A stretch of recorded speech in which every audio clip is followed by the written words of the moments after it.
अच्छा जी, आज वो जो बड़ी रेलेवेंट गुफ्तगू है वो जो जरदारी साहब और बिलावल कर रहे हैं, पहली बात तो ये है कि बिलावल साहब जो है 90 दिन में इंतखाबात कराने पर इसरार कर रहे हैं, मुज़र हैं वो, उसी तरह जिस तरह सुप्रीम कोर्ट थी पहले आपको 14 मई के हवाले से बताया। मेरा ख्याल ये है कि बाप बेटा गुड कॉप बैड कॉप बनने की कोशिश कर रहे हैं। अच्छा। क्योंकि जरदारी साहब ने अभी कल ही ये वजाहत दी है कि वो चाहते हैं कि मर्दमशुमारी नई के मुताबिक हल्का बंदियां हों और हल्का बंदियों के बाद इंतखाबात जो है अपनी आईनी तकाजों के मुताबिक हों। ठीक है। दैट मीन्स कि वो एंडोर्स कर रहे हैं वो शेड्यूल जो इस वक्त इलेक्शन कमीशन बनाने पर यानी आमादा है। लेकिन बेटा जो है, बेटे साहब ने तो एक ऐसी बात कह दी जो कोई तवक्को नहीं कर रहा था उनसे, कि उन्होंने कहा कि मैं बाप का हुक्म घर में तो मानने के लिए तैयार हूँ लेकिन सियासी मामलों में मैं अपने फैसले खुद करूंगा। अच्छा। मैं ये कहता हूँ, मैं जानता हूँ दोनों को ही, जरदारी साहब से भी हमारी याद अल्लाह है। क्या वक्त का तकाजा है इस वक्त? नहीं, वक्त का तकाजा नहीं है, मेरे ख्याल से किया जाए। हाँ, गुड कॉप बैड कॉप तो मैंने कह दिया, लेकिन मेरा नहीं ख्याल कि अभी बिलावल साहब उस मकाम पर पहुंच गए हैं अच्छा। जहां वो आसिफ जरदारी साहब के किसी फैसले या किसी बात को रद्द कर सकें। मेरा ख्याल है वो जितनी जल्दी इस गलतफहमी से बाहर निकल आए उतना ही उनके नहीं। वफाक साहब उसकी तो जो है वजाहत आपने पहले ही कर दी है कि गुड कॉप बैड कॉप हो रहा है। जब जिस तरह की कोई चीज होती है तो फिर वो मुशावरत के साथ ही होती है ना। मतलब पीपल्स पार्टी अब अपने उस 90 रोज के मुतालबे से एकदम हट भी नहीं सकती, और अगर आप 90 रोज के मुतालबे पे खड़े रहते हैं तो आपको और मुझे पता है कि उनको क्या डिफिकल्टीज फेस करना पड़ सकती है। देखिए, मैं आपको इस ये जो कंट्रडिक्शन कह लीजिए आपको, या ये जो दो अमली है इसकी बात करते हैं ना मजीद, ताकि लोगों को और ज्यादा वजाहत के साथ ये बात समझ आ जाए।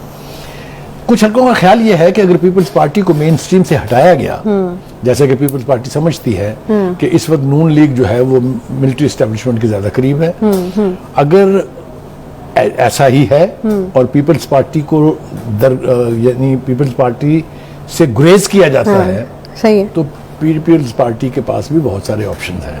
सही है। कुछ तासुर हल्कों में ये भी है कि ऐसा भी हो सकता है कि अगर ये बात जरदारी साहब की ना सुनी गई तो वो पीटीआई के साथ भी हाथ मिला सकते हैं। जरा तसव्वुर करें फिर क्या होगा।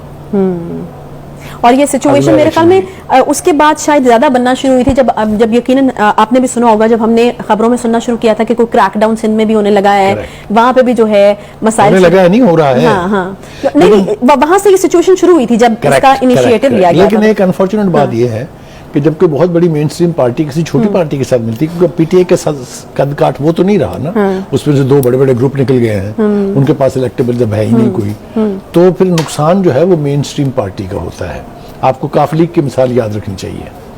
जब वो पीपल्स पार्टी के साथ मिल गई थी तो पीपल्स पार्टी को तो फायदा हो गया था, लेकिन काफ लीग का काफी सारा नुकसान हो गया था। अच्छा। क्योंकि वो महदूद हो गई थी भावलपुर, गुजरात और चंद और नहीं तो अच्छा, एक और चीज जो मेरे दिमाग में आई थी वो ये कि हमने यकीनन वो जो है वो पीटीआई के जो चेयरमैन है उनकी वो बुलंदोबांग दावे या उस तरह की चीजें सुनी है कि चोर डाकू लुटेरे, मैंने पीटीआई मान जाएगी पीपल्स पार्टी के साथ हाथ मिलाने को, या अब आपको लगता है कि उनकी पोजीशन ऐसी नहीं है? मैं आपसे एक अर्ज करूं, देखिए उनके यहाँ तो रवाज है, जब वो कोई उनके साथ शामिल हो तो वो मुहब्बे वतन है, जब वो उनका साथ छोड़ दे तो वो गद्दार है। एमक्यूएम और अख्तर मंगल की पार्टी की मिसालें आपके सामने मौजूद हैं। लेकिन इस हवाले से एक और बात करना बहुत जरूरी है। आपको याद होगा कि जब अदम इत्तेमाद की तहरीक पेश हुई थी तो उस वक्त पीडीएम का और पीपल्स पार्टी का यानी ये मुत्तफिक का फैसला था कि इसके बाद हुकूमत साजी की बजाय इलेक्शन कराए जाएंगे।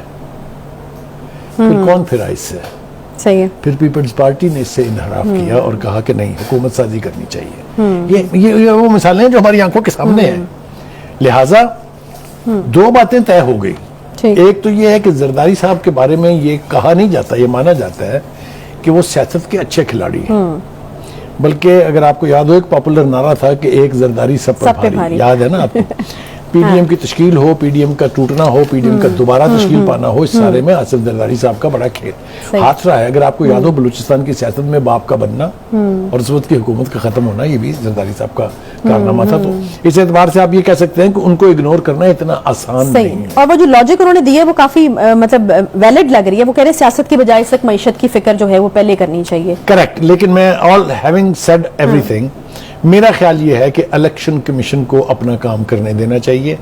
इलेक्शन कमीशन ने अब ये ऐलान कर दिया है कि वो हल्का बंदियों की मुद्दत में 1 महीने की कमी करने के बाद कोशिश कर रहे हैं कि इलेक्शन जनवरी के आखिर में या फरवरी के अवाइल में हो जाए। तो कोई ज्यादा अरसा नहीं है। सही है। मेरे ख्याल से अगर पुरअमन ट्रांसपेरेंट इंडिपेंडेंट इंतखाबात कराए जा सकते हैं इस अरसे में, तो उस तमाम पार्टियों को इसका साथ देना सही। अच्छा वकाई साहब, आप क्या समझते हैं बिलावल भुट्टो जरदारी साहब के जो इस तरह के स्टेटमेंट है कि घर के मामलात में आसिफ जरदारी के फैसलों का पाबंद हूँ, सियासी फैसलों में नहीं हूँ, 90 रोज में इलेक्शन होने चाहिए, मतलब एक इस तरह के लीडर को जिसने अभी अपनी जगह जो है वो उस तरह से ऊपर के लेवल पे बनानी हो, इस तरह के कॉन्ट्रोडिक्टरी या फिर मजामती या फिर वो जो है ना स्टैंड लेने वाली स्टेटमेंट से उसको सूट करती हैं? बिलावल साहब क्या उसके ऊपर कारबंद हैं या उसके ऊपर चल रहे हैं? पहले मैं आपको सिर्फ इंटेलिजेंट कहता था, अब मैं आपको चालाक भी कह रहा हूँ। आप फिर मुझसे ये बात करवाना चाह रही हैं कि ये good cop bad cop strategy है। हाँ जी, वो तो आपने कह ही दिया था, लेकिन मैंने कहा कि आप मजीद इसकी तायीद जो है साथ ही ये भी कहा कि अभी उनका कदकाठ इतना बड़ा नहीं हुआ कि जरदारी साहब अगर किसी अलायंस के हवाले से, किसी पार्टी के फैसले के हवाले से कोई फैसला कर दें तो बिलावल साहब उसको उठा के फेंक दें। अभी ऐसी सूरत हाल नहीं। सही है, तो मैं आपकी बात समझ गई हूँ जो आप कहना चाहते थे कि ये जो बिलावल साहब कह रही हैं ये जरदारी साहब के छतर छाया में ही कह रहे हैं। करेक्ट। अब आपने सही नुक्ता हिट किया है। बुखारी साहब मुझे ही बोलना पड़ता है, मैं कितनी देर से एक बात से मैं जो इज्तिनाब कर रहा था कहने से वो ये है कि चाहे वो बिलावल भुट्टो साहब का 90 दिन में इलेक्शन कराने का इसरार हो या जरदारी साहब का इलेक्शन की तारीख अनाउंस करने का इसरार हो, बात एक ही है। नहीं मतलब इसमें कोई वो है ना, वो नहीं हो सकता कि बंदे को कोई डाउट हो कि जरदारी साहब ने कहा कि मैंने ये वाली लाइन लेनी है, बेटा तुम्हें ये सूट करती है, तुमने अभी जो है वो जरा स्टैंड लो और जरा डट के प्रोग्राम जब हम खत्म करेंगे, ब्रेक पे जाएंगे तो फिर मैं आपको बताऊंगा कि गुड कॉप बैड कॉप जो है इसके फर्दर एक्सप्लेनेशन क्या है। बात वही है जो आप कह रही हैं। ठीक है जी, बस हो गया, आ गया आपका पॉइंट आ गया। एक छोटा सा मेरे ख्याल में ब्रेक ले लेते हैं, फिर वापस आते हैं तो मजीद हम बात करेंगे। एक ब्रेक लेते हैं, साथ रहिए। YouTube पर गुगली टीवी देखने के लिए youtube.com की सर्च बार में गुगली टीवी टाइप करें। गुगली टीवी के पेज पर सुर्ख रंग के सब्सक्रिप्शन वाले बटन पर क्लिक करना ना भूलिए। YouTube पर अपलोड होने वाली वीडियो से बाखबर रहने के लिए बेल आइकॉन पर क्लिक कीजिए। आपको हर नई आने वाली वीडियो के बारे में नोटिफिकेशन मौसूल हो जाएगा।